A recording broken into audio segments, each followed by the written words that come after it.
дар деҳаи ғеши ноҳияи муъминободи вилояти хатлон ҷавҳарбии давлатшоҳи 27 сола аз сӯи шавҳари собиқаш бо 11 зарби корд кушта шудааст. ҳодиса рӯзи 16 декабр рух дода, қотил ба ҷангал фирор кардааст.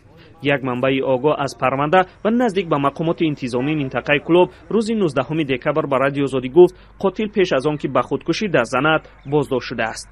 занашро бо кор зада ба ҷангал рафта пинҳон мешавад ва боз омада аз як мағоза сирко мегирад ва мағозачӣ ба милиса хабар мекунад ва ӯро пеш аз нӯшидани сирко дастгираш мекунанд.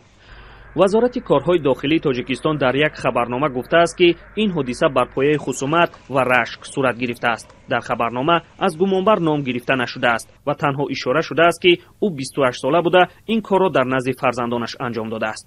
манбаи дигар дар раёсати корҳои дохилии минтақаи Кӯлоб ба радиои Озодӣ боздошти гумонбарро тасдиқ кард ва гуфт зидди ӯ тибқи банди 104 қисми 2 яъне одамкушӣ парванда боз шудааст. ин манба афзуд, ҳодиса дар хонаи падари Ҷавҳарбии Давлатшоҳ рӯй додааст.